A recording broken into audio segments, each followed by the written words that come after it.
Olá, boa noite. No ar, noite informativa na STV Notícias. Até muito bem perto das 23 horas estaremos, portanto, aqui para trazer informação para o país e para o mundo. Vamos, neste momento, conferir comentários com Sérgio Vieira.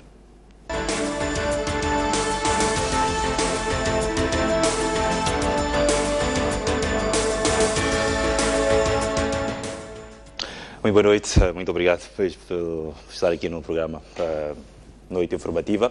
Vamos começar, portanto, por esta visita do presidente Filipe Nyusi à província da Zambésia. Visitou alguns distritos para ouvir a população e suas inquietações. Como é que viu esta visita do presidente Filipe Nyusi à província da Zambésia? Muito boa noite, Hélio Manhissa. Boa noite. Boa noite, senhores telespectadores. O presidente Nyusi continuou uma certa tradição que até posso dizer que vem da Guerra de Libertação. Pois. Do presidente ir às províncias, aos distritos, às localidades. Mondlane fez isso, Zamora fez isso. Depois da independência continuamos sempre a fazer isso. Eu acho que é muito boa a iniciativa da presidência aberta. Não é uma coisa nova, como disse, mas é excelente esta iniciativa. E porquê que é excelente? Permite um contacto direto do chefe do Estado, do presidente do partido, que também é, e chefe do governo, com a realidade que se vive em cada sítio. Notei que, por exemplo, eu tive a iniciativa, fui eu quem assinou os acordos, por exemplo, para a fábrica de Namacurra, fábrica de arroz, que descubro agora, pelas notícias, que a fábrica está semi-paralisada. Pois. Está semi-paralisada, quero crer, por muita negligência. Muita negligência. Porque aquela fábrica não tinha vocação de estar paralisada e os acordos firmados tinham uma assistência. Mas a fábrica esteve fechada há muito tempo depois de estar terminada. Alguém fez essa maravilha e alguém deve pagar a conta. Eu acho que é muito boa a iniciativa de continuar este diálogo entre o chefe de Estado, que é chefe do governo também, e as diferentes partes do país. Mas eu quero crer que há que ter uma advertência. Nestes encontros que ele tem, nomeadamente com a população, há um risco de se selecionarem previamente quem fala e ameaçar aqueles que dizem coisas, entre aspas, inconvenientes.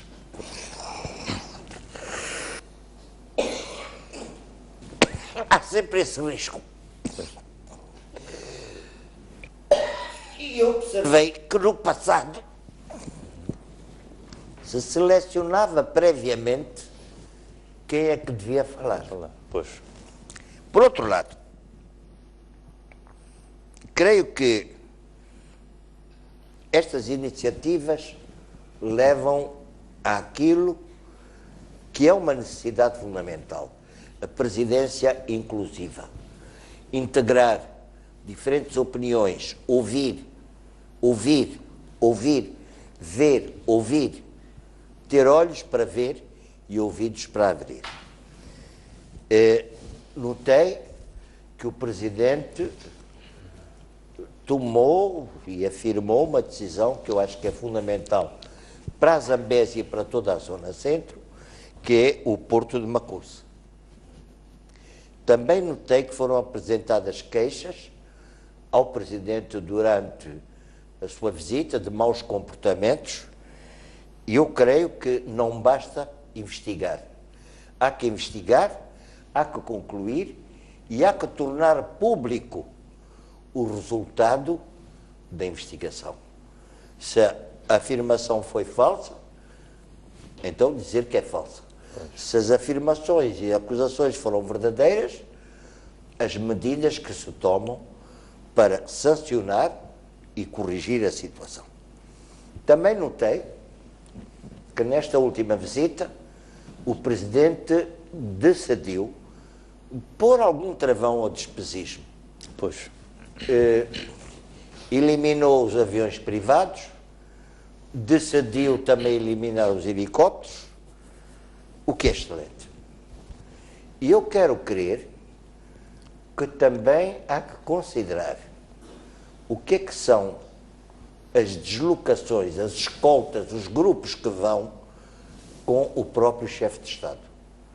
Se vão 50 carros, 100 carros, não pode ser isso. Por outro lado, nesta iniciativa dele de limitar, liquidar o despesismo, eu devo dizer uma coisa. Nós circulamos aqui em Maputo, passa um fulano, um cicrano, que é o presidente disto, que é o membro deste órgão, lá vem a escolta, lá vem as sirenes, vem lá tudo.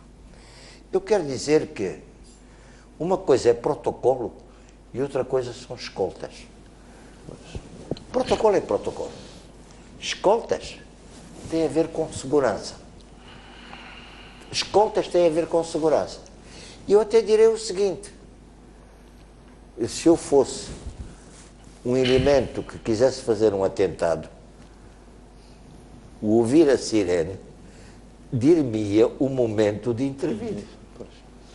Dir-me-ia qual é o momento de intervir, de poder fazer o meu crime.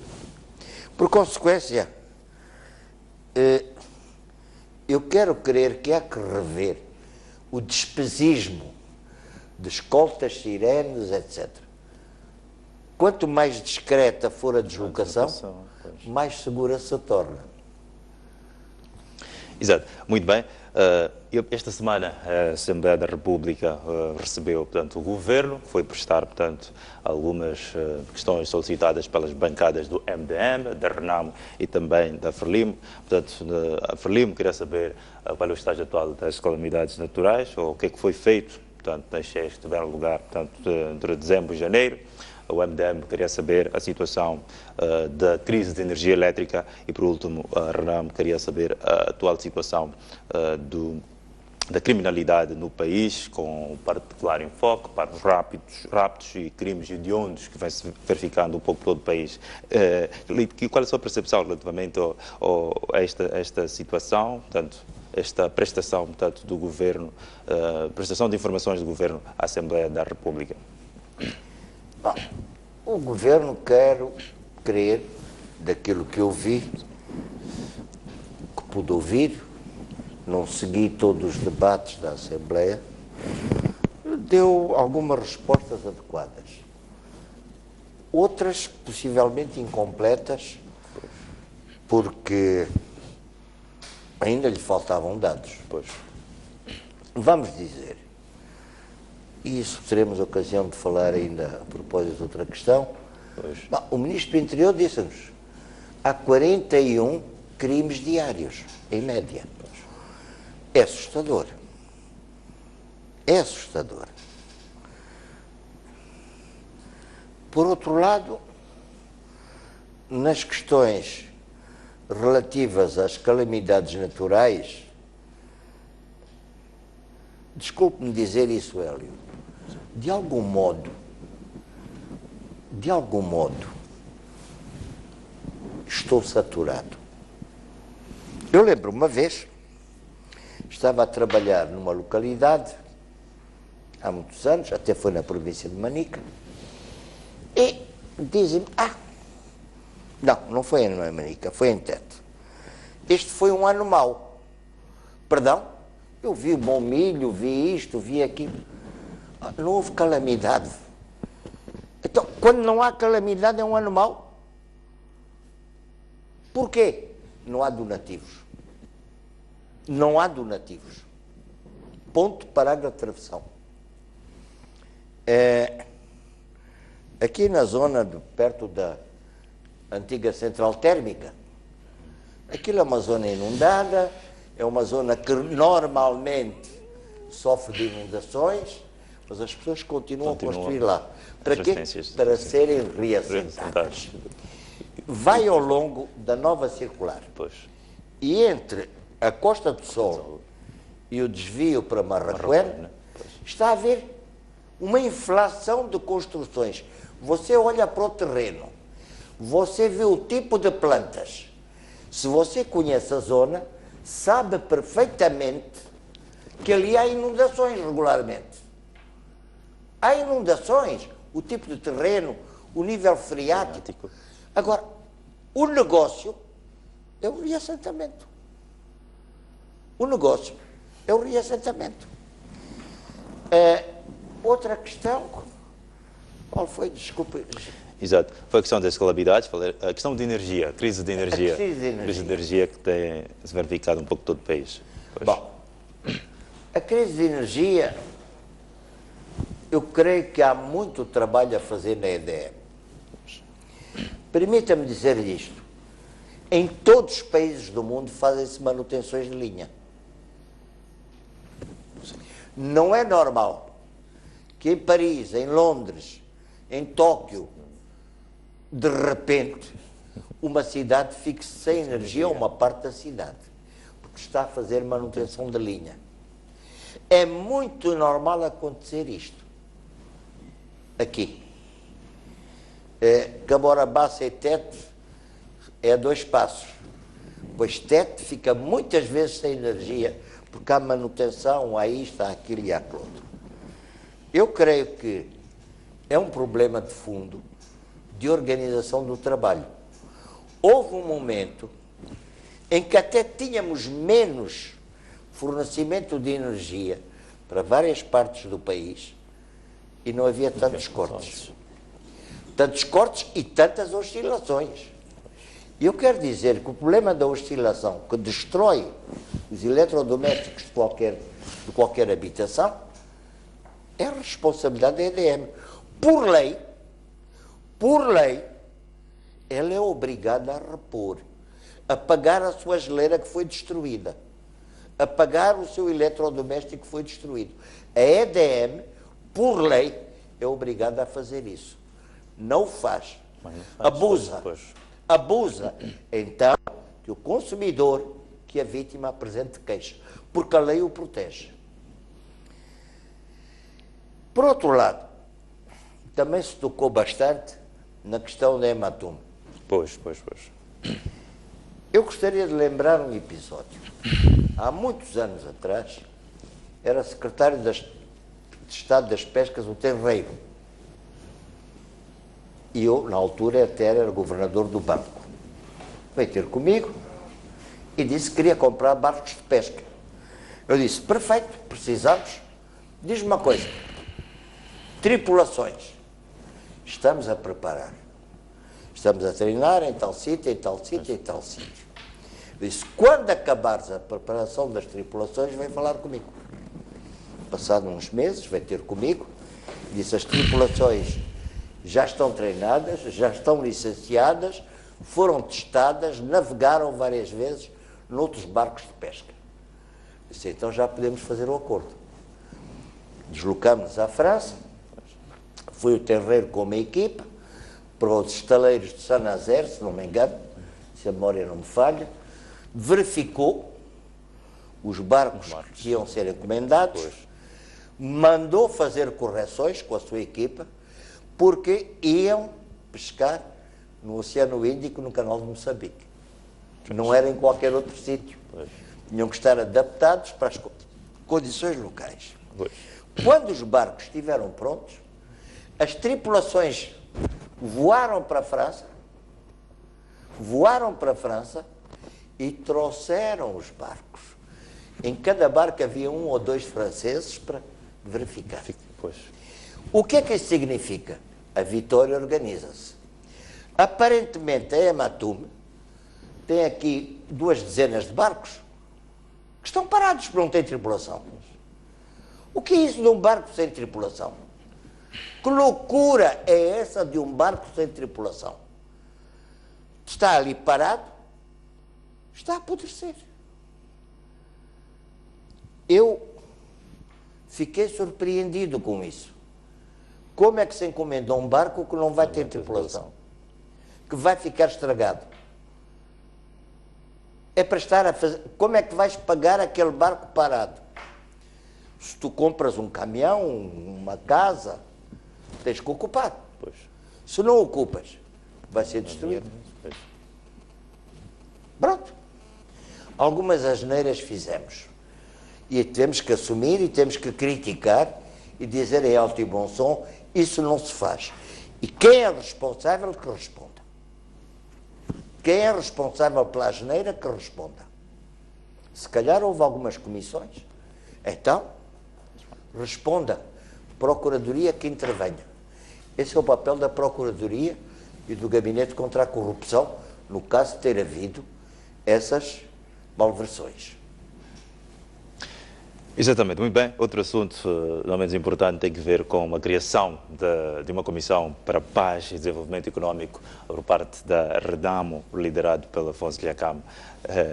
O que lhe oferece dizer relativamente a essa criação dessa comissão para paz e desenvolvimento económico, que no entender da Renamo é para a consolidação da paz no país? Meu caro Hélio, estou cansado de ouvir discursos.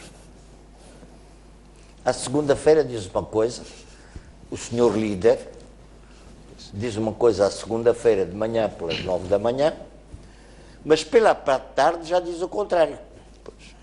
Há dias atrás declarou que ele deu ordem de atacar em Tete. Declarou publicamente que deu ordem de atacar em Tete. E atacou o quê? Era uma coluna de 2 ou 3 caminhões que levavam abastecimento de comida para postos de fronteira. E depois declarou dezenas de mortos. Bom, dezenas de mortos é muita coisa. É que ele não tem noção de números.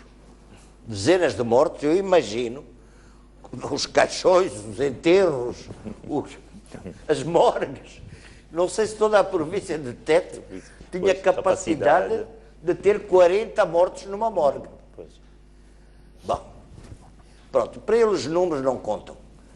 Pode dizer 40, como pode dizer 2. É igual. Agora,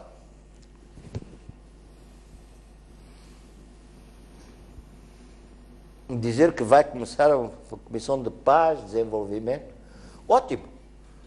Mas já estou farto de ouvir isso. Estamos todos saturados de ouvir isso. Porque diz uma coisa de manhã e diz outra coisa contrária à tarde. Diz que paz e depois diz que manda disparar e atacar e matar e destruir. Por favor. Se essa Comissão de Paz é realmente para contribuir para a paz, ótimo. Se é mais uma bafurada, bom, é mais uma. É mais uma, estamos habituados. E eu quero acrescentar que não é normal num Estado haver partidos armados. Não é normal. Quando num país cada partido tem as suas forças armadas, dá desastre. Talvez, um exemplo que todos se recordam, foi do Líbano. O Líbano, que era considerado a Suíça do Médio Oriente. Mas cada partido, cada grupo religioso, tinha as suas próprias forças armadas. E um dia, deu o disparate total. Mataram-se, esfolaram-se, destruíram-se, queimaram-se, massacraram-se. E o Líbano deixou de ser a Suíça do Médio Oriente. Se ele quer paz, a primeira coisa a fazer é desarmar. Já estava escrito e assinado em Roma em 1992. Tivemos aqui uma missão militar solicitada pela Renamo de observadores militares para garantir esse desarmamento. O que é que aconteceu? Estiveram meses, salvo devido respeito, passeando nas praias ou acabando de farinha, e não apresentaram meio nome para ser integrado. Não apresentaram meio nome para ser integrado. Quero acrescentar também, e eu concordo com a despartidarização do Estado, mas não se pode despartidarizar o Estado e partidarizar aquilo que, por definição, em qualquer Estado democrático, nunca é partidarizado. As forças da ordem, da lei, da segurança, as Forças Armadas. Não se pode fazer isso. É um absurdo. Contradiz. Porque o primeiro garante é que as Forças Armadas, a polícia, a segurança, as forças da lei e da ordem e as Forças Armadas não têm que obedecer a nenhum partido. Obedecem à lei, aos órgãos do Estado. A mais ninguém. E não se vai fazer o serviço militar, não se entra na escola de sargentos ou na escola de oficiais na base do cartão de um partido. Não estou a negar o direito de um militar, de um polícia, de ser membro de qualquer partido ou querer votar neste ou naquele partido. Mas nós já em Moçambique, magistrados, diplomatas, militares e polícias não podem ser membros de nenhum órgão partidário. Já temos isso. Vamos fazer marcha atrás? Não me parece que seja sensato. É fazer marcha atrás. A Comissão de Paz é ótimo, vamos ver se isso funciona. Ou se é mais um discurso, desculpa a expressão, uma baforada. Exatamente. E o último ponto para os comentários de hoje tem que ver com o Tribunal Judicial da cidade de Maputo condenou 8 sequestradores, apenas variam de 11 a 16 anos de prisão, por terem sequestrado 2 menores, portanto, na cidade de Maputo. Qual é o seu comentário relativamente a este assunto? Bom, eu creio que a condenação é bem-vinda. E quero crer que acabou de se rever o Código Penal. Mas importa que talvez se agravem certas coisas. Os crimes de rapto e assassinato encomendado têm assolado o nosso país. Há raptos e há assassinatos que são encomendados para profissionais do crime fora do país para virem cometer o crime.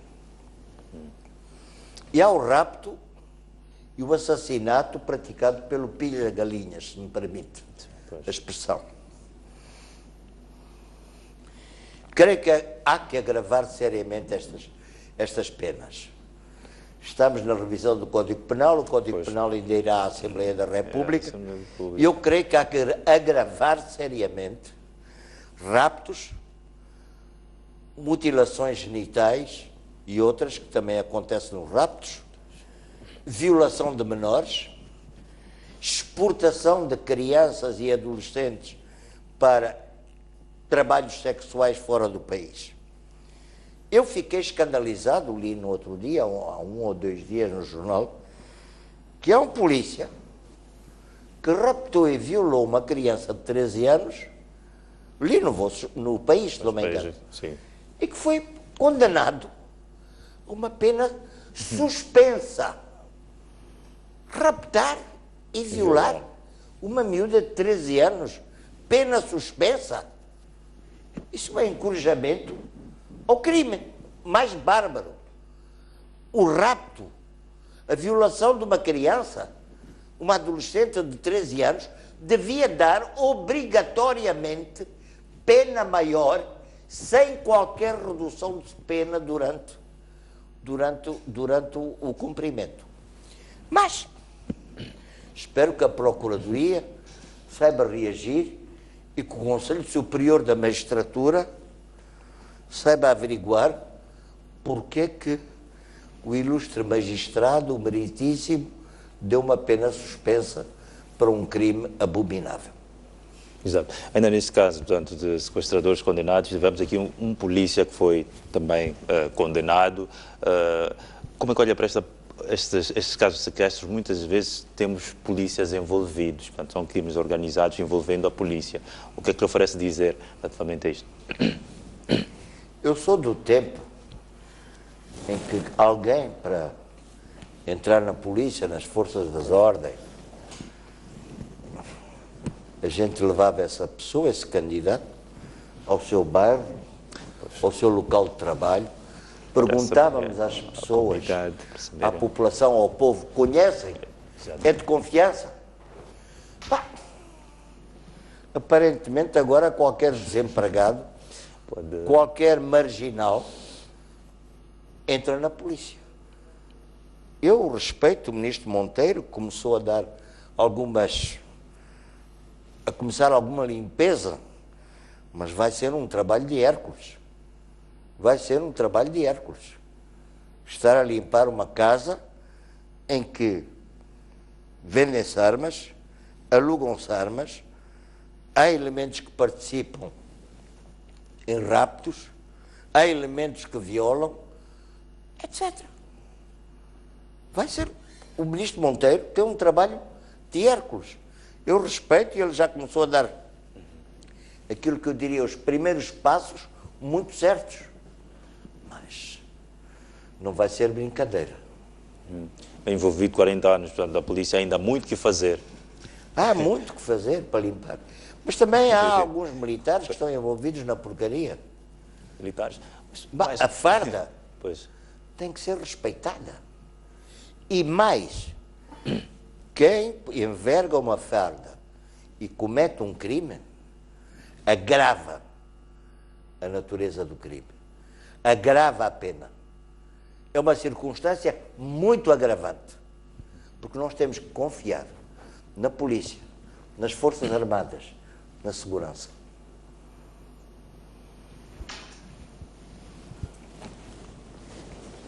Exato, muito bem, muito obrigado Sérgio Vieira pela presença no programa Noite Informativa desta quinta-feira. Vamos neste momento sim observar uma breve pausa, voltamos dentro de instantes. Exatamente. Muito obrigado e muito boa noite. Exatamente, muito obrigado Sérgio Vieira. Vamos sim a um breve intervalo, voltamos já a seguir, mas antes fica com, naturalmente, encerrada esta página de comentários com o Sérgio Vieira.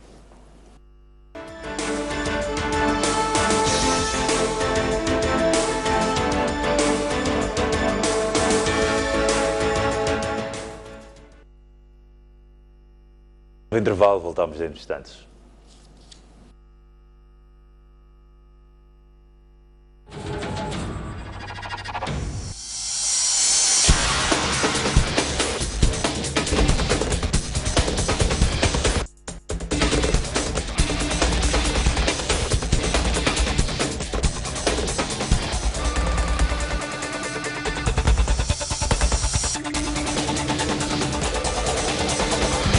STV também é desporto.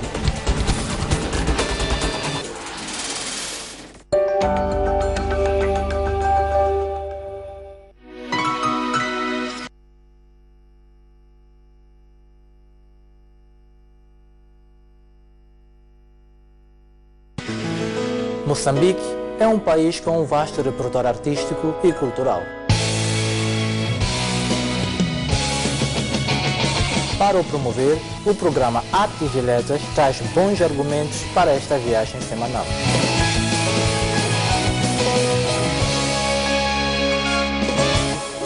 Conversando com os nossos autores, o Artes vai mantê-lo informado sobre os eventos artísticos, dando-lhe a imagem do que o país oferece ao longo da semana. Sempre gostei de escrever poesia. O impacto do livro na minha vida é muito grande. Trazer essas danças. A literatura não é sobre a verdade. Todos os sábados à tarde, contamos com a sua companhia. O Fórum Mosefo traz a debate mais um setor estruturante da economia. Nos próximos dias 9 e 10 de julho, vamos debater os desafios de infraestrutura e logística, investimento, mobilidade e competitividade. Participe Participe. Mais informações em www.mozefo.com. Mozefo, um desafio ao futuro.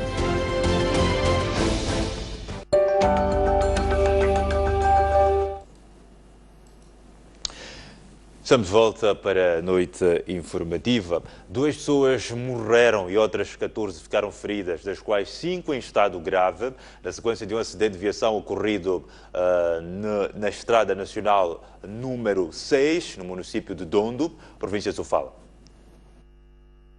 Na manhã desta quinta-feira, este minibus, transportando cerca de 20 pessoas e que seguia o trajeto Beira-Dondo, embateu violentamente com este caminhão que pertence a uma empresa chinesa que explora madeiras em Sofala.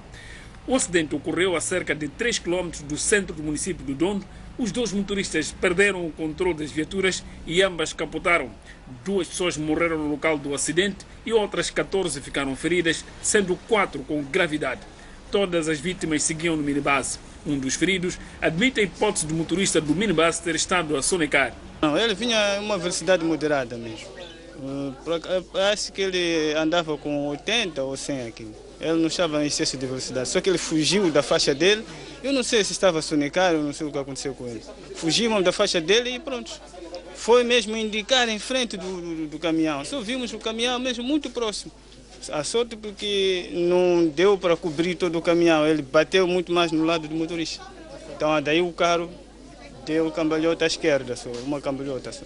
O ajudante do caminhão que transportava madeira em Touro rumo ao Porto da Beira alega que o automobilista do minibus entrou na faixa de rodagem contrária.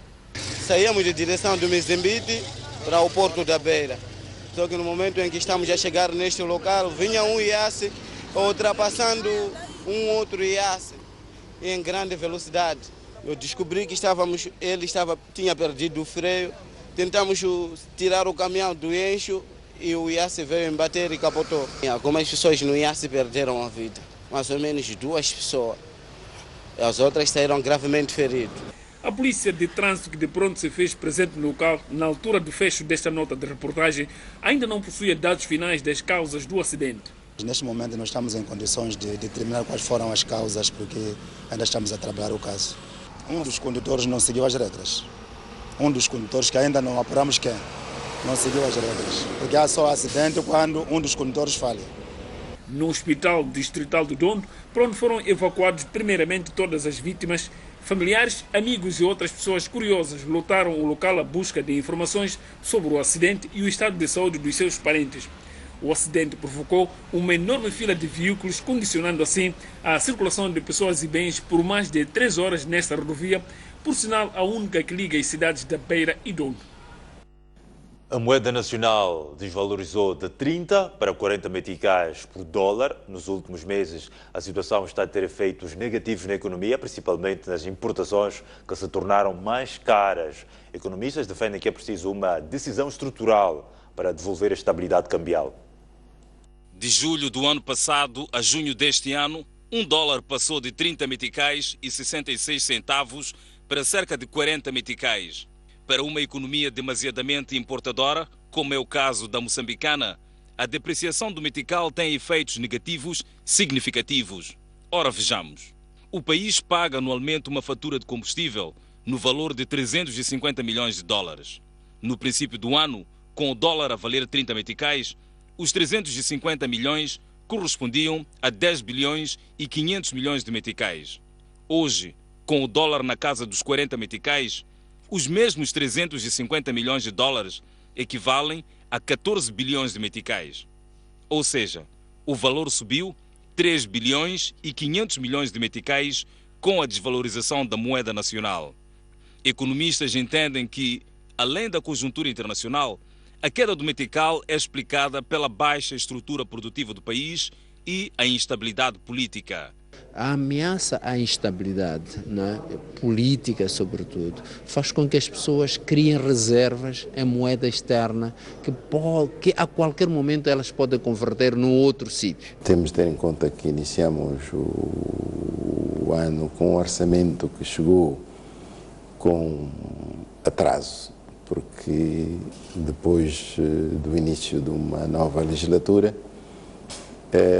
o Orçamento do Estado acabou por ser aprovado com atraso. E há recursos que devem ter entrado para os cofres do Estado que não entraram atempadamente. Portanto, não tem entrado muito capital para o país, mas tem saído, continua a sair o mesmo que sempre saiu para fazer importações, principalmente dos nossos bens primários, como bens alimentares ou equipamentos industriais. O problema estrutural fundamental relacionado com as nossas estruturas das nossas exportações, a nossa incapacidade de substituir importações, o facto de que o investimento e o crescimento estão ligados com o complexo mineral e energético, mas não estão a promover a produção de comida e de bens básicos de consumo para a população. Para travar a erosão do metical, o Banco Central injetou na economia, de agosto a esta parte, mais de 27,6 bilhões de dólares, mas não conseguiu evitar o pior. A saída, aos olhos dos economistas, passa por uma intervenção estrutural.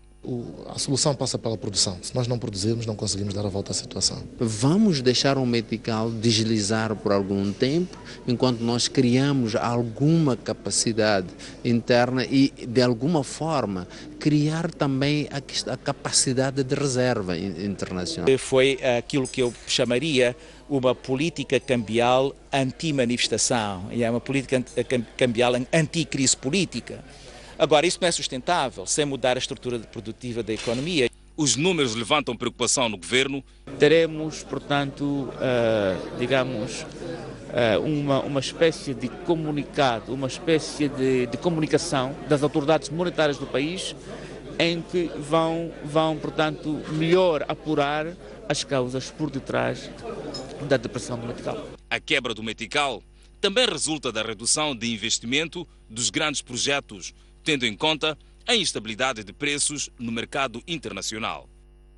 A Confederação das Associações Económicas está apreensiva com a desvalorização do metical face a outras moedas. O setor privado avisa que os negócios vão cair e que é necessário intervir para evitar o pior. O presidente da CTA, Rogério Manuel, foi categórico ao comentar a queda do metical em relação ao dólar. Esta desvalorização do metical vai reduzir significativamente o negócio em Moçambique. Rogério Manuel fala de uma apreensão que tomou o setor privado, sobretudo os importadores. Os empresários neste momento estão apreensivos. Claro que se forem importar neste momento, os preços vão subir no mercado. Se importar o arroz agora, neste momento o trigo, toda aquela gama de alimentos de primeira necessidade vão ter que subir, porque o dólar subiu mesmo uma percentagem muito exagerada. O presidente do Pelouro de Política Fiscal da CTA, Cacobat Patel, entende que deve haver uma ação imediata para travar a situação. A situação não pode continuar, quer dizer que em algum momento tem que se encontrar soluções para este problema e, acima de tudo, verificar. Para nós foi uma infelicidade, digamos, uma convergência de vários fatores. Primeiro, a instabilidade política no país. Também o conjunto de produtos que nós exportamos, que são poucos, a energia, o alumínio, o caju, o algodão, tudo isto teve uma convergência de preços baixos no mercado internacional. Os dados mostram que Moçambique importa 3 vezes mais do que exporta. O Plano Económico e Social para este ano prevê que as importações atinjam receitas de 8,3 mil milhões de meticais, contra exportações avaliadas em apenas 2,6 mil milhões de meticais.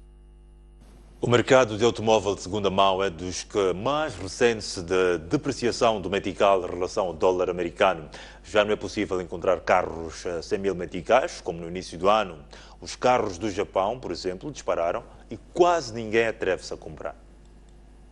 É uma queda abrupta nas vendas das viaturas importadas do Japão. Os parques que há meses estavam habituados a receber vários clientes, hoje deparam-se com um cenário completamente diferente e até sobra muito tempo para os trabalhadores conversarem no horário de trabalho. Antigamente era possível, por semana podíamos vender aproximadamente a 10 carros. Agora podemos vender 5 no máximo. Tudo porque os preços das viaturas dispararam devido à depreciação do metical em relação ao dólar. Em janeiro deste ano, ainda era possível encontrar um carro a 100 mil meticais, que agora é comercializado entre 135 mil a 150 mil meticais. O Vitz era possível apanhar o Vitz por 150 por aí. Agora é possível apanhar por esse preço, né? Mas antigamente eram 100, 120 por aí. O Escova, como está? O Escova antigamente custava 240, agora custa 280. O empresário Francisco dos Santos, apesar de ter no seu portfólio uma atividade exportadora, entende que a incerteza instalada no mercado em relação ao metical abala qualquer negócio. Mais do que a desvalorização em si, o que preocupa qualquer empresário, seja importador ou exportador, é a imprevisibilidade total, e não estou a falar de margens pequenas, estou a falar de imprevisibilidade de variação que pode atingir 20% em muito pouco tempo. E a volatilidade. Eu acho que esses são os dois principais fatores que afetam qualquer atividade, seja importadora ou exportadora, extremamente difíceis de prever e extremamente difíceis de gerir. Portanto, o impacto no negócio que tem é absolutamente brutal. Na pele de importador, Dos Santos fala de prejuízos para quem faz negócios com o Estado e penalização do consumidor nos casos em que o importador pode ajustar o preço. Eu acho que esta questão da moeda, de facto, tem um impacto particularmente forte naquelas empresas que vendem ao Estado e que vendem em processos longos, nomeadamente no setor automóvel. Ressente-se muitíssimo disto. Nós, neste momento, estamos a fazer entregas de contratos que foram fechados há meses atrás, quando o câmbio estava completamente diferente. E, infelizmente, nem todas as importações foram garantidas com os câmbios antigos, não é? Portanto, esta questão tem, de facto, um grande impacto. Estamos a falar de perdas ou alguns prejuízos nesse sentido. Exatamente, prejuízos reais. O Presidente do Conselho de Administração do Millennium BIM apela às instituições públicas e privadas a unir esforços no sentido de assegurar um contínuo investimento em vários setores.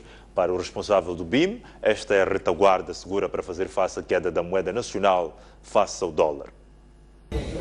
O problema da depreciação da moeda nacional não se prende com questões de natureza interna, prende-se com questões de natureza conjuntural global.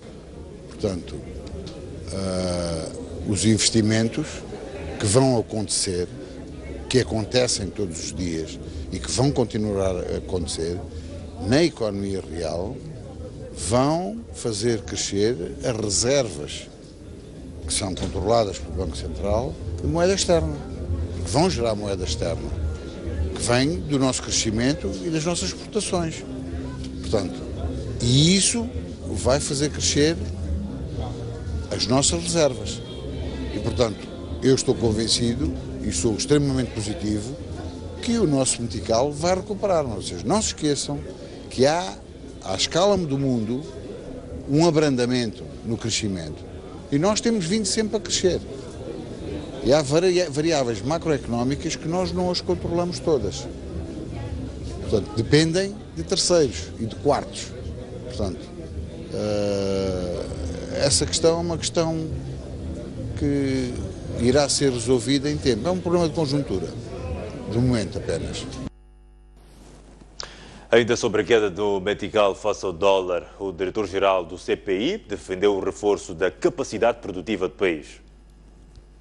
Não, primeiro é preciso olhar o lado da oferta, e quando falo da oferta estou a falar da produção moçambicana, que tem que crescer. Portanto, a única forma de nós revertermos a situação da queda da moeda é atacarmos, portanto, a componente produtiva. É este desafio que o governo tem, é este desafio que nós, como promotores de investimentos, temos, trazermos, portanto, mais investimento para a área produtiva. Mas não é uma questão de produzir, é também uma questão de produzir com a maior produtividade, porque estamos num mundo competitivo. Então, a nossa economia ainda não é muito competitiva. Então, nessas condições, é preciso olhar este lado. Mas também é preciso olhar um outro lado, que é o lado externo, porque este é o lado endógeno. O lado externo é que nós dependemos também da nossa região. a nossa economia, por exemplo, a nossa moeda está indexada às exportações e importações que nós fazemos. Nós exportamos menos e importamos muito de outros países. Por causa da queda do rand, a crise financeira ainda se reflete na Europa. É evidente, é preciso olhar de fato também a paridade entre o dólar e o euro e entender o que é que se passa. Mas a única coisa que temos de fazer não é outra coisa, é aumentar a produção. Encerrou hoje a primeira sessão de informações do Governo na Assembleia da República. No encontro, o Primeiro-Ministro disse que as questões levantadas pelas bancadas serão, ou melhor, são úteis na afinação de estratégias para o cumprimento do plano quinquenal. No segundo e último dia da sessão, o Governo foi ao Parlamento responder às perguntas de insistência dos deputados. A Renamo pediu explicações sobre a criminalidade, o MDM manifestou preocupação com a crise generalizada de fornecimento de energia elétrica, enquanto a Frelimo quis saber do real impacto das últimas cheias e inundações. O Primeiro-Ministro disse que as questões serão úteis na execução do plano quinquenal do Governo. Gostaria de reiterar que continuaremos a trabalhar afincadamente para a finalização da implementação efetiva do pacote de medidas de prevenção e mitigação de efeitos das mudanças climáticas, que são uma realidade no mundo e em Moçambique em particular. Outro sim, reiteramos que o combate à criminalidade é um dos principais compromissos e prioridades do Governo.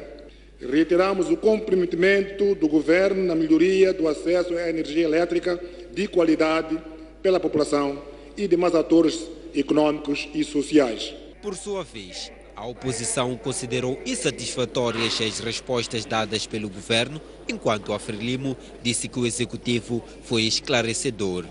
O que colocamos aqui ao Governo é que quem paga, por exemplo, quando um televisor de um cliente de eletricidade de Moçambique, quando uma geleira é danificada, o Ministro dos Recursos Minerais e Energia, que devia responder a nossa questão, foi tipo um peregrino da demagogia e não respondeu de forma substancial, portanto, às nossas inquietações.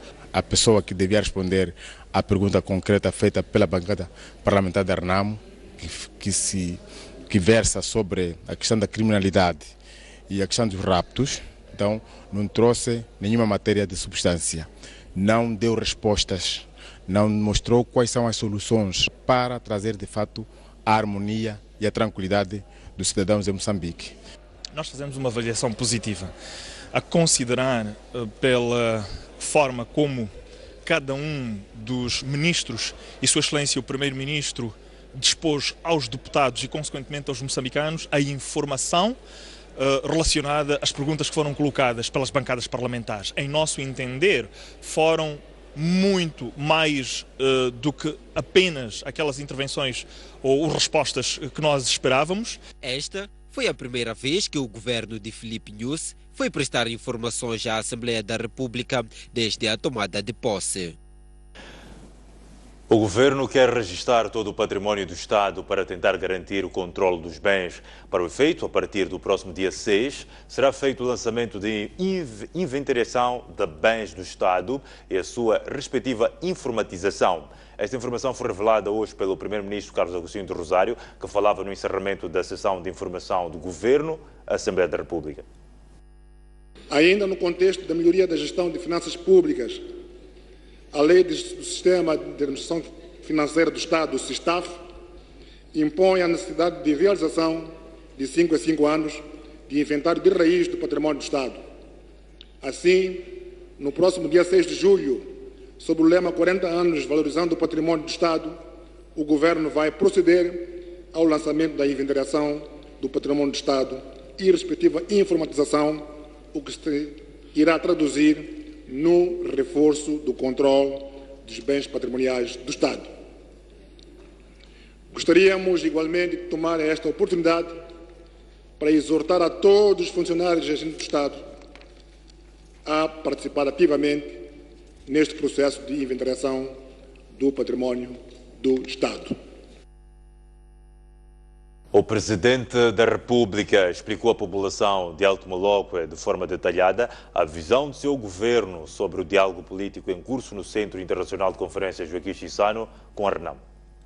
Inclusão e governação participativa. E queremos aqueles que são do partido que não é meu, que estou a governar, que não fiquem longe de mim, que não tenham medo de mim. Não tenho faca, não tenho arma, estou apenas para trabalhar. Venham, vamos estar juntos e trabalhar juntos.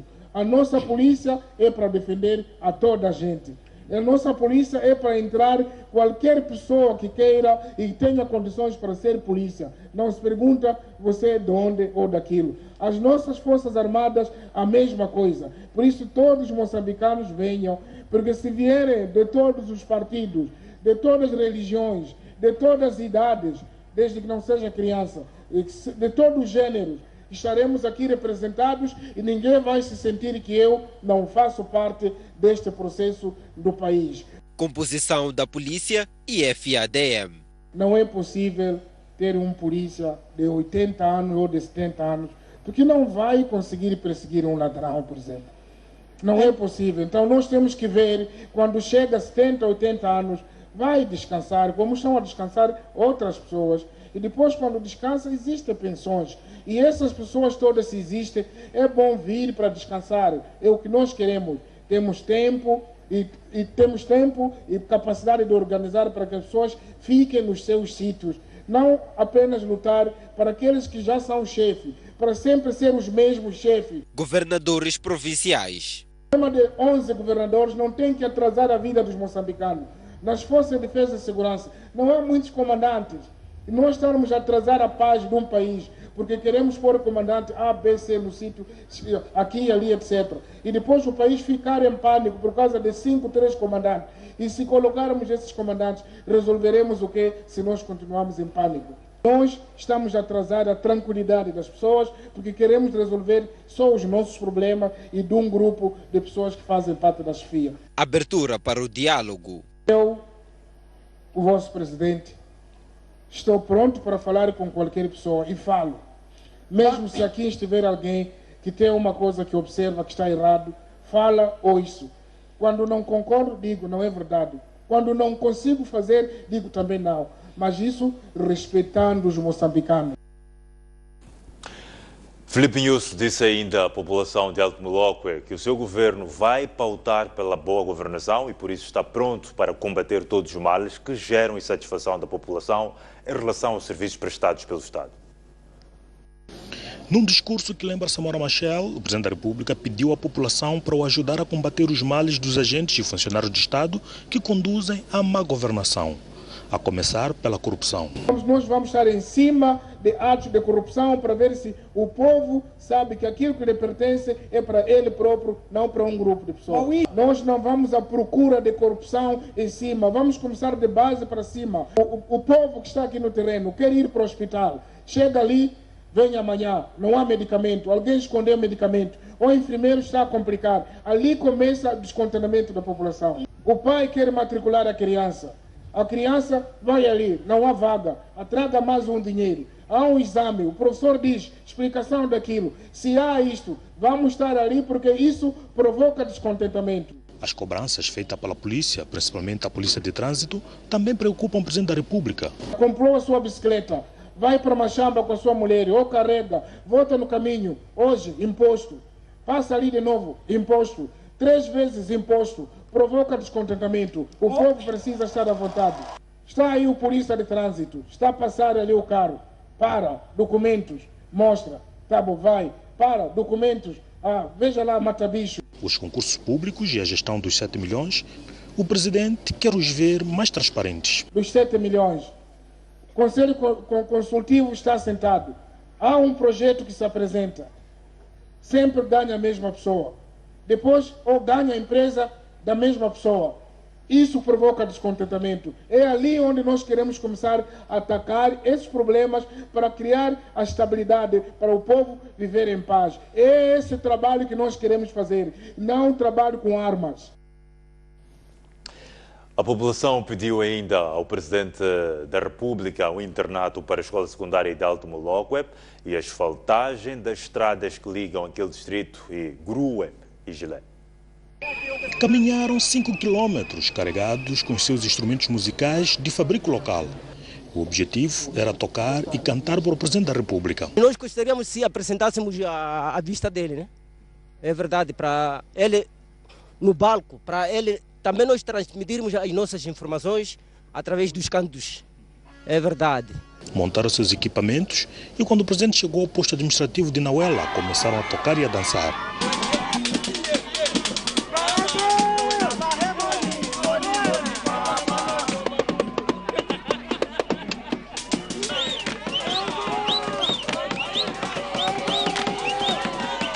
Mas infelizmente Filipe News não pôde os ver, porque quando se aproximava do local onde estavam, o protocolo pediu para que entrasse no carro para saudar a população.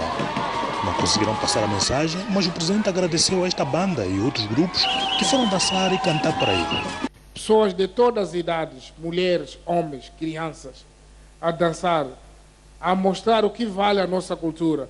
Aquela juventude toda que veio aqui cantar, pedir para que o país esteja em paz, cantar a dar-nos a força para continuar. Quero também, do fundo do coração, agradecer este carinho que aqui recebemos. No comício, os residentes de Nauela fizeram vários pedidos ao Presidente da República. Agradecer, Excelências, a criação dos serviços distritais de juventude e desportos.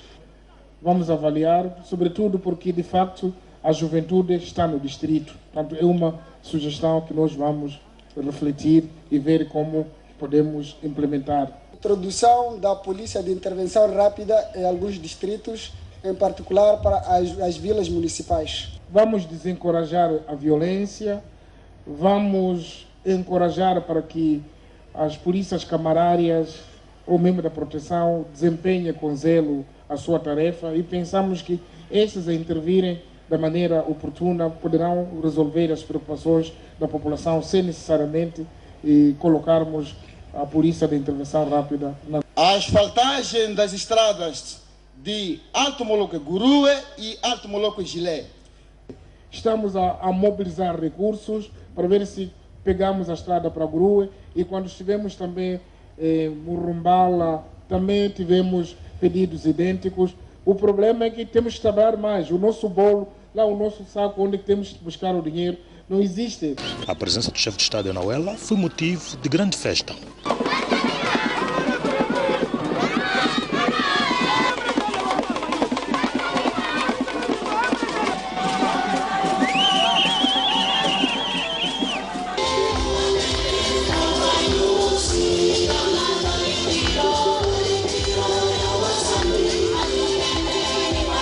Foi uma grande multidão que recebeu o chefe de Estado em festa aqui na localidade de Naúl, no distrito de Alto Moloque.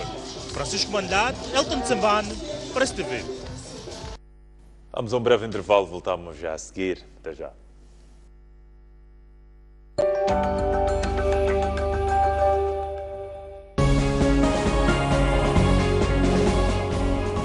Na próxima edição do programa MOSEF, vamos conhecer um pouco mais sobre a experiência do Corredor de Desenvolvimento de Maputo. A experiência do Corredor de Desenvolvimento de Maputo foi realmente um grande desafio para quem esteve envolvido. É preciso recordar que nessa altura Moçambique acabava de sair de um momento de guerra e a África do Sul vinha depois a apartheid.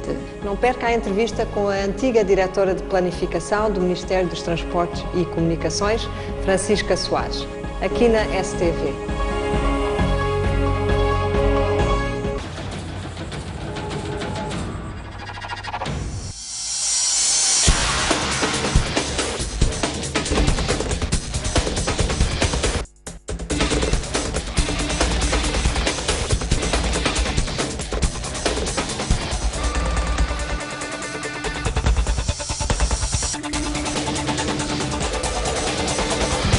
STV também é desporto.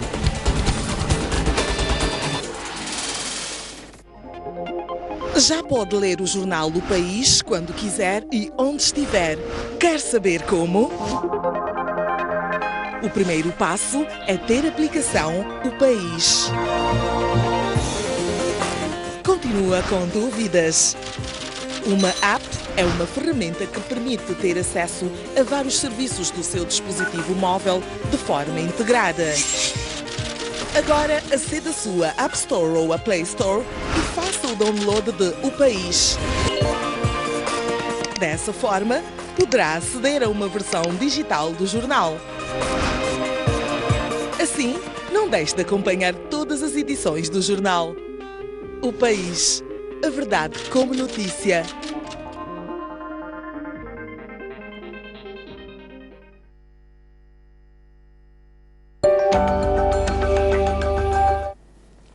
Estamos de volta para a noite informativa.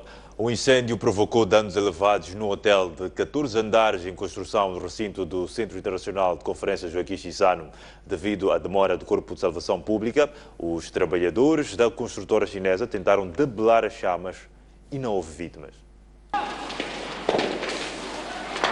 As chamas deflagraram do quarto andar do futuro hotel de 5 estrelas em construção no Centro de Conferências Joaquim Chissano.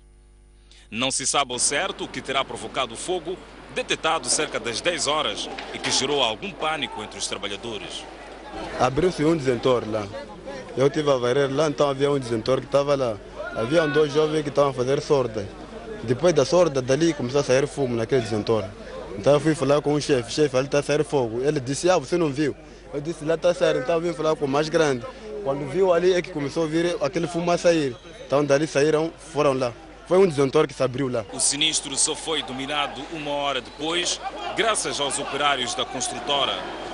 Com as chamas a escassos centímetros, usaram areia e água para apagar o fogo, evitando males maiores. Um dos trabalhadores que testemunhou o início do incêndio suspeita de que tenha tido origem num problema elétrico. Diz ele que minutos antes de perceber as labaredas, a rebarbadora que usava deixou de funcionar. Já que estive a trabalhar com a máquina, logo de repente essa máquina transpara coisa, resto de cimento. Eu trabalho com a máquina, de repente estou a ver a máquina está a desligar. Eu pego, não sai de onde, numa tomada assim, nada.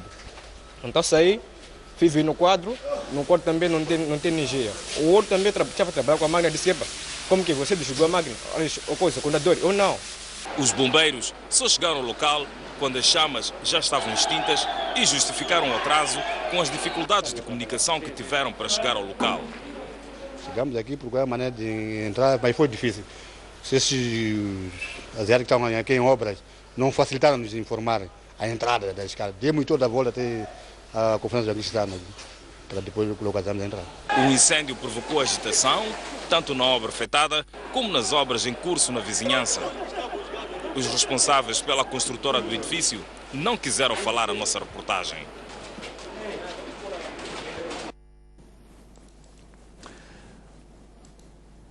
Vamos ver agora uma peça de reportagem sobre o empreendedorismo na província da Zambésia. Com o amarelecimento letal que já dizimou mais de 7 milhões de coqueiros na Zambésia, Líquen Monteiro decidiu abrir uma serração para reaproveitar troncos e transformar em barrotes e outros mobiliários. O negócio está a valer a pena, pois Monteiro conseguiu até aqui empregar 12 pessoas, 6 na serração e outros no campo. Comecei sozinho durante muito tempo, mas com o crescimento já tenho homens que agora me ajudam nesta atividade. Então, para dizer, do que não estou a trabalhar mais para lucros, mas sim para poder usufruir a população daquele que é o produto desta serração. Quantos homens tem aqui? Neste momento eu tenho 6 homens aqui, mas no campo tenho mais 6 homens. Como é que faz para ter, portanto, estes coqueiros? Estes coqueiros, para eu poder tê-los, eu compro serviços. Tenho uma pessoa que o serviço dele tem um contrato comigo, eu ligo para ele, ele faz o abate, faz o carregamento e ali eu vou comprar o produto, assim como pago o transporte. Através do esforço individual, Líquen Monteiro aprendeu a ser serralheiro. Valeu a ideia, pois sozinho consegue reparar os seus equipamentos. Mas o projeto essencialmente nasceu já há 4 anos, à base de um esforço individual, através de formação de ferro a ferro, que pessoalmente eu é que faço o trabalho da engenharia das máquinas, a partir de compra de ferro, a moldagem, soldadura, todo o trabalho eu faço pessoalmente. Para dizer a verdade, é uma dificuldade muito séria, para poder dizer de que eu não estou formado como um serrador ou um serralheiro, não passei numa escola industrial, mas à base de um pensamento individual. Líquen Monteiro é um verdadeiro empreendedor. Através da atividade, consegue gerar renda e sustentar a família. A fraca qualidade de energia elétrica fornecida pela Eletricidade de Moçambique em Quelimane tem comprometido a produção da serração. Portanto, o mais preocupante é a resposta da empresa Eletricidade de Moçambique para a reposição da corrente. A fraca qualidade de energia fornecida pela empresa Eletricidade de Moçambique na cidade de Quelimane tem estado a comprometer a produção desta serração. Segundo apuramos, o mais preocupante é a resposta tardia por parte da EDM para a reposição da corrente em caso de avaria. Dificuldade de certeza existe. Como está a ver, eu estou semi-parado. Quando tenho problema, dificuldade de corrente elétrica, que é sistemático, é um sistema que está crônica, vamos dizer, tenho ficado 3 ou 4 dias sem a resolução. Mas digo que tenho tido resolução, mas depois de grandes prejuízos. Então, a corrente elétrica é o problema número 1. As máquinas estão a funcionar também, mas sistematicamente existe corte na parte de cima da Eletricidade de Moçambique, não dentro do projeto. Os trabalhadores desta firma estão igualmente agastados com a EDM. O trabalho está a andar normal. Está a andar normal, apesar dos pesares que existem impasses por certas circunstâncias. Agora não temos energia, então a produção fica fraca. Sim, fica fraca. Energia, o que acontece com isso?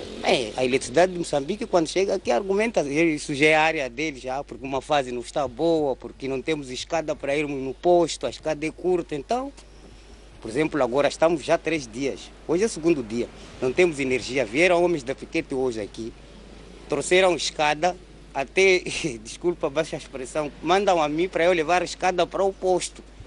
Não, eu não sou pessoal da Eletricidade de Moçambique. Imagina se existir um acidente, eu vou dizer o que essa escada caiu nas suas mãos, por quê? Dificuldade, às vezes, há corte de energia. Corte de energia. Antes já não temos energia. Assim, desde manhã, conseguiu cortar algum tronco? Como... Não. Não é possível porque há corte de energia. A empresa Eletricidade de Moçambique promete pronunciar-se oportunamente sobre a fraca qualidade de energia fornecida a esta serração. Foi lançada hoje a maior prova, ou melhor, a terceira maior prova futebolística do país. Trata-se da Taça da Liga BNI, que numa primeira fase vai abranger todas as equipas que militam no Moçambola.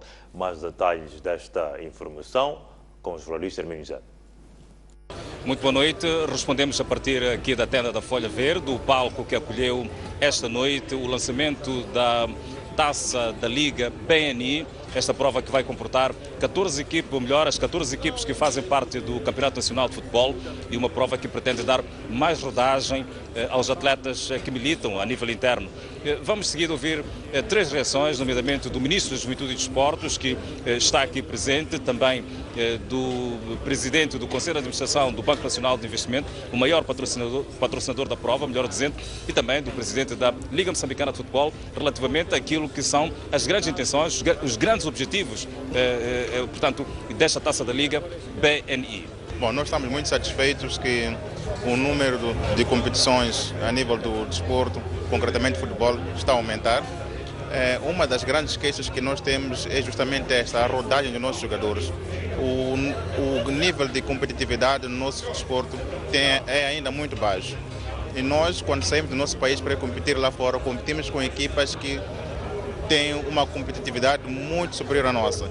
E isso cria-nos problemas depois na produção dos resultados. Portanto, nós temos que investir no aumento do número de competições, no aumento do número de jogos, para que os nossos jogadores, os nossos atletas tenham a mesma rodagem que os atletas com os quais eles defrontam quando saem do país ou quando estão em competições internacionais dentro ou fora do país. Pensamos que através do futebol atingimos várias camadas sociais e influenciamos a vida dos moçambicanos através das atividades econômicas que são geradas em torno do desporto. É só imaginar o movimento comercial que é gerado em torno de um estádio de futebol quando há um jogo. Pensamos que isso tem impacto na sociedade, naquelas vilas e cidades que acolhem os jogos e sentimos ainda que contribuímos para proporcionar bons momentos para o povo moçambicano. O principal objetivo é que no mundo atual, onde há futebol,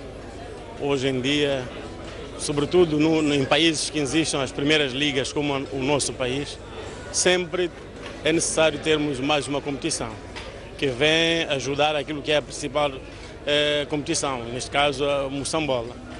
E nós desenhamos e sonhamos, era necessário termos uma taça da Liga, que seria a terceira maior prova nacional, para permitir que os clubes possam ter opções de atletas aqui que são menos utilizados e possam aparecer para lugares principais.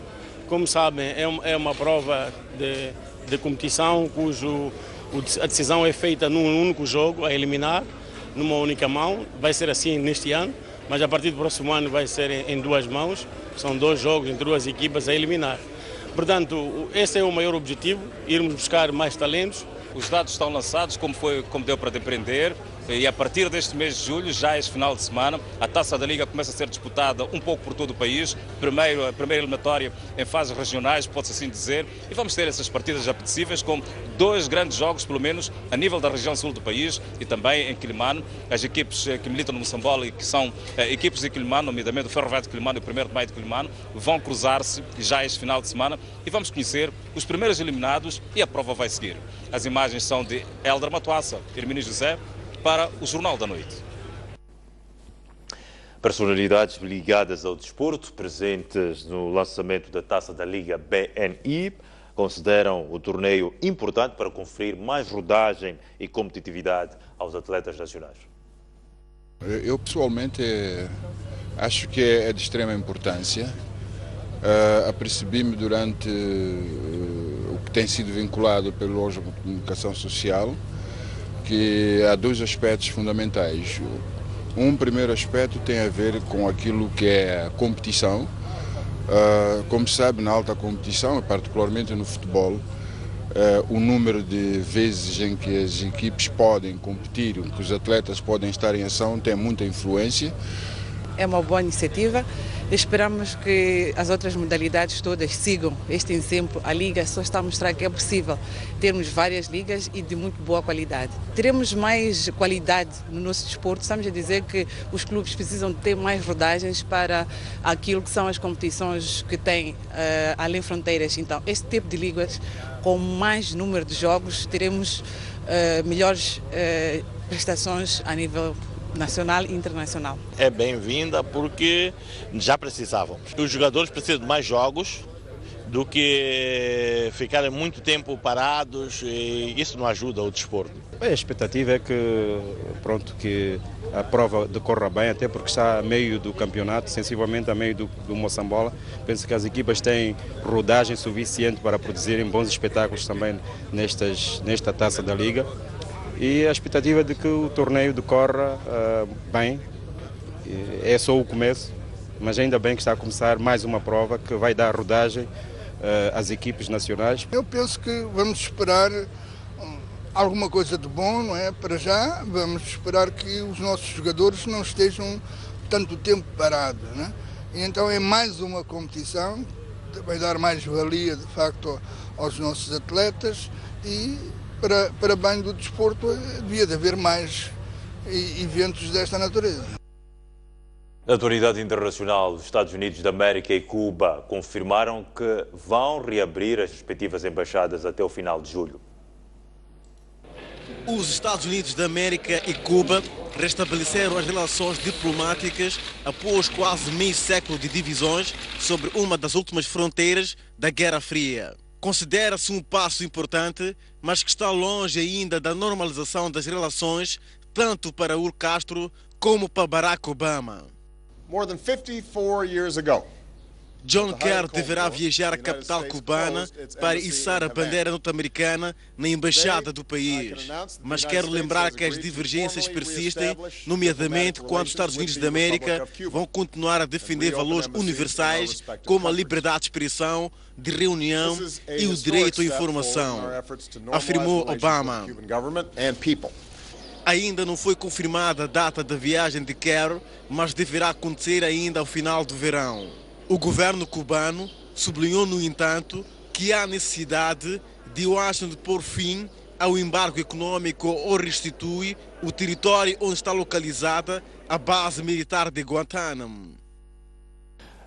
Angela Merkel não quer fazer qualquer negociação da dívida grega antes da divulgação dos resultados do referendo. A Alemanha recusa-se a sentar à mesa para negociar com a Grécia um novo plano de resgate antes de ter os resultados do referendo organizado pelo governo de Alex Tsipras. A Alemanha é o principal credor dos gregos e reage assim ao pedido de um novo plano de assistência e mostra uma certa severidade com o governo da Grécia. Antes do referendo não podemos negociar um novo plano de resgate. Um bom europeu não é aquele que procura um compromisso a qualquer preço. É aquele que respeita os tratados europeus e as leis nacionais e, assim, ajuda que a estabilidade da eurozona não fique ameaçada, disse a chanceler alemã. A Alemanha é, aos olhos dos muitos apoiantes de Tsipras, a grande culpada pelo bloqueio às propostas do governo grego, que até agora ainda não conseguiu um consenso com as instituições. A Alemanha seria o país que mais perdia em caso de uma saída da Grécia da zona euro. Ainda sobre a crise na Grécia, os bancos daquele país europeu só atendem pessoas que estão na reforma e que não usam cartões multibanco. Mais de 690 agências bancárias abriram as portas exclusivamente para os reformados que não eram portadores de cartão multibanco.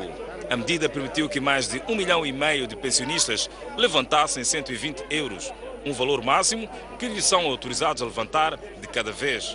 A situação leva os visados a ficarem descontentes e a protestarem contra a medida. 60 euros não dão para comprar o essencial. Os meus 3 filhos estão desempregados. Não podemos viver assim. A Europa devia ser mais séria, lamentou outra pensionista. Esta decisão é muito má, mas as pessoas são pacientes e estão muito calmas. A situação vai ser ultrapassada e será encontrada uma solução. Com os bancos abertos para os que não têm cartão multibanco, os pensionistas têm de esperar longas horas ao sol antes de poderem levantar uma pequena parte da reforma. Milhares de pensionistas aguardam no exterior de quase 1000 dependências bancárias de todo o país para levantarem uma parte da reforma. Enquanto esperam, nas filas discute-se o referendo e a atualidade política daquele país. Uma sondagem do Instituto ProRata, publicada esta quarta-feira, mostra que 46% dos gregos é a favor do não, contra os 37% que são pelo sim. As restrições bancárias é que afetaram a intenção de voto e reduziram a percentagem dos que apoiam a recomendação do governo de votar no não. 2 pessoas morreram e outras 14 ficaram feridas, das quais 5 em estado grave, na sequência de um acidente de viação ocorrido na Estrada Nacional número 6, no município de Dondo, província de Sofala. Na manhã desta quinta-feira, este minibus, transportando cerca de 20 pessoas e que seguia o trajeto Beira-Dondo, embateu violentamente com este caminhão que pertence a uma empresa chinesa que explora madeiras em Sofala. O acidente ocorreu a cerca de 3 km do centro do município de Dondo. Os 2 motoristas perderam o controle das viaturas e ambas capotaram. 2 pessoas morreram no local do acidente e outras 14 ficaram feridas, sendo 4 com gravidade. Todas as vítimas seguiam no minibus. Um dos feridos admite a hipótese do motorista do minibus ter estado a sonecar. Não, ele vinha a uma velocidade moderada mesmo. Acho que ele andava com 80 ou 100 aqui. Ele não estava em excesso de velocidade, só que ele fugiu da faixa dele. Eu não sei se estava a sonecar, eu não sei o que aconteceu com ele. Fugimos da faixa dele e pronto. Foi mesmo indicar em frente do caminhão. Só vimos o caminhão mesmo muito próximo. A sorte porque não deu para cobrir todo o caminhão. Ele bateu muito mais no lado do motorista. Então daí o carro deu cambalhota à esquerda, só, uma cambalhota só. O ajudante do caminhão que transportava madeira em Touro rumo ao Porto da Beira alega que o automobilista do minibus entrou na faixa de rodagem contrária. Saímos de direção do Mozambique para o Porto da Beira. Só que no momento em que estamos a chegar neste local, vinha um IAS ultrapassando um outro IAS em grande velocidade. Eu descobri que ele tinha perdido o freio. Tentamos tirar o caminhão do eixo e o IAS veio embater e capotou. Algumas pessoas no IAS perderam a vida, mais ou menos 2 pessoas. As outras saíram gravemente feridas. A polícia de trânsito que de pronto se fez presente no local na altura do fecho desta nota de reportagem ainda não possui dados finais das causas do acidente. Neste momento não estamos em condições de determinar quais foram as causas porque ainda estamos a trabalhar o caso. Um dos condutores não seguiu as regras. Um dos condutores que ainda não apuramos quem não seguiu as regras. Porque há só acidente quando um dos condutores falha. No Hospital Distrital do Dondo, para onde foram evacuados primeiramente todas as vítimas, familiares, amigos e outras pessoas curiosas lotaram o local à busca de informações sobre o acidente e o estado de saúde dos seus parentes. O acidente provocou uma enorme fila de veículos, condicionando assim a circulação de pessoas e bens por mais de 3 horas nesta rodovia, por sinal a única que liga as cidades da Beira e Dondo. A moeda nacional desvalorizou de 30 para 40 meticais por dólar nos últimos 11 meses. A situação está a ter efeitos negativos na economia, principalmente nas importações, que se tornaram mais caras. Economistas defendem que é preciso uma decisão estrutural para devolver a estabilidade cambial. De julho do ano passado a junho deste ano, $1 passou de 30 meticais e 66 centavos para cerca de 40 meticais. Para uma economia demasiadamente importadora, como é o caso da moçambicana, a depreciação do metical tem efeitos negativos significativos. Ora, vejamos. O país paga anualmente uma fatura de combustível no valor de 350 milhões de dólares. No princípio do ano, com o dólar a valer 30 meticais, os 350 milhões correspondiam a 10 bilhões e 500 milhões de meticais. Hoje, com o dólar na casa dos 40 meticais, os mesmos 350 milhões de dólares equivalem a 14 bilhões de meticais. Ou seja, o valor subiu 3 bilhões e 500 milhões de meticais com a desvalorização da moeda nacional. Economistas entendem que, além da conjuntura internacional, a queda do metical é explicada pela baixa estrutura produtiva do país e a instabilidade política. A ameaça à instabilidade, né, política sobretudo, faz com que as pessoas criem reservas em moeda externa que a qualquer momento elas podem converter num outro sítio. Temos de ter em conta que iniciamos o ano com um orçamento que chegou com atraso, porque depois do início de uma nova legislatura, o Orçamento do Estado acabou por ser aprovado com atraso. E há recursos que devem ter entrado para os cofres do Estado que não entraram atempadamente. Portanto, não tem entrado muito capital para o país, mas tem saído, continua a sair o mesmo que sempre saiu para fazer importações, principalmente dos nossos bens primários, como bens alimentares ou equipamentos industriais. O problema estrutural fundamental relacionado com as nossas estruturas das nossas exportações, a nossa incapacidade de substituir importações, o facto de que o investimento e o crescimento estão ligados com o complexo mineral e energético, mas não estão a promover a produção de comida e de bens básicos de consumo para a população. Para travar a erosão do metical, o Banco Central injetou na economia, de agosto a esta parte, mais de 27,6 bilhões de dólares, mas não conseguiu evitar o pior. A saída, aos olhos dos economistas, passa por uma intervenção estrutural.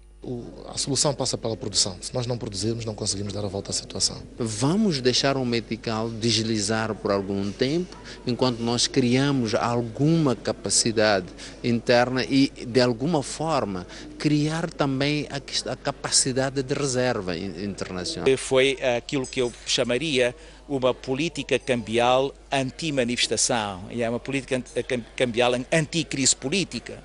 Agora, isso não é sustentável sem mudar a estrutura produtiva da economia. Os números levantam preocupação no governo. Teremos, portanto,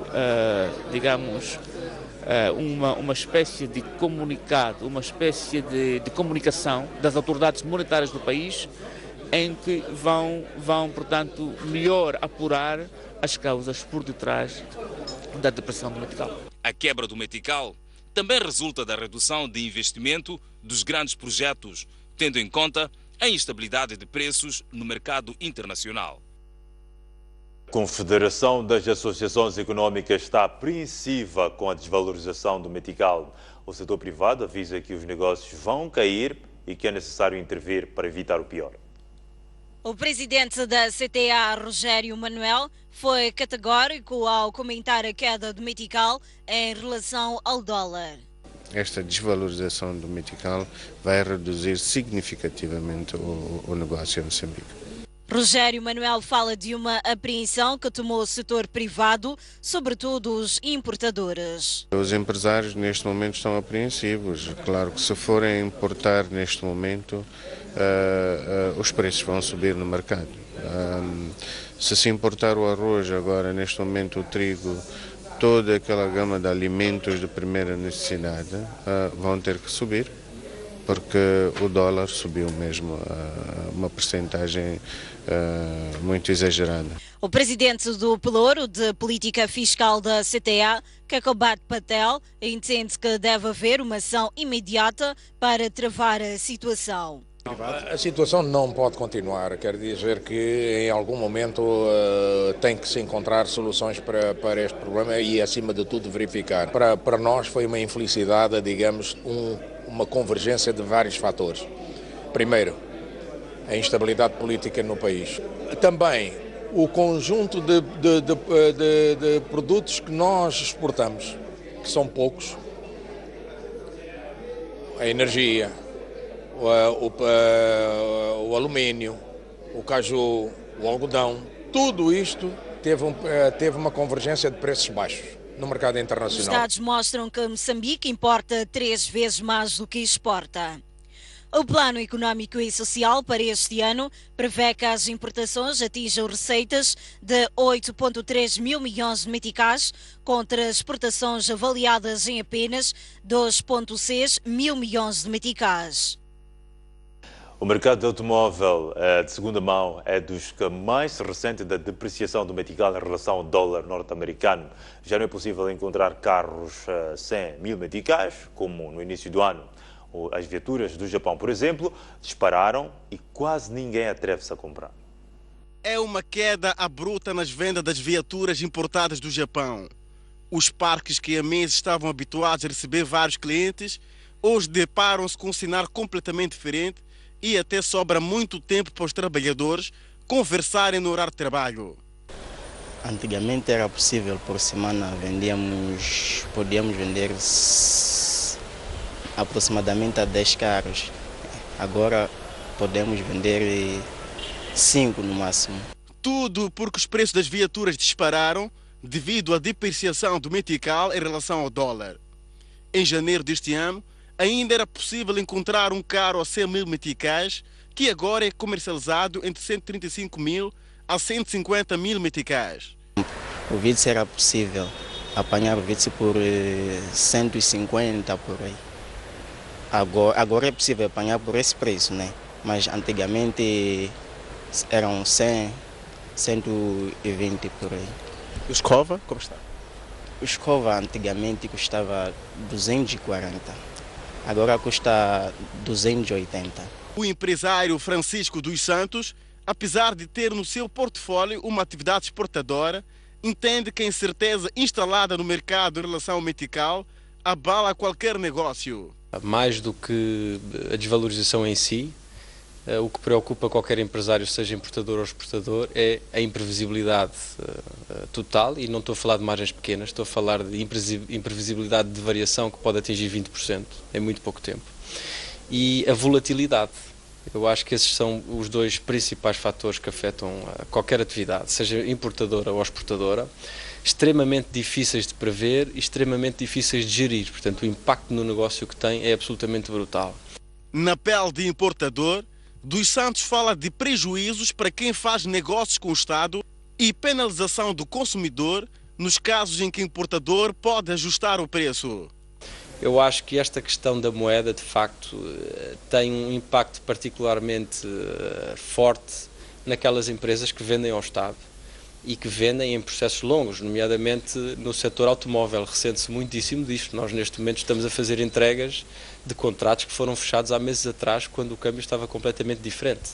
E, infelizmente, nem todas as importações foram garantidas com os câmbios antigos, não é? Portanto, esta questão tem, de facto, um grande impacto. Estamos a falar de perdas ou alguns prejuízos nesse sentido. Exatamente, prejuízos reais.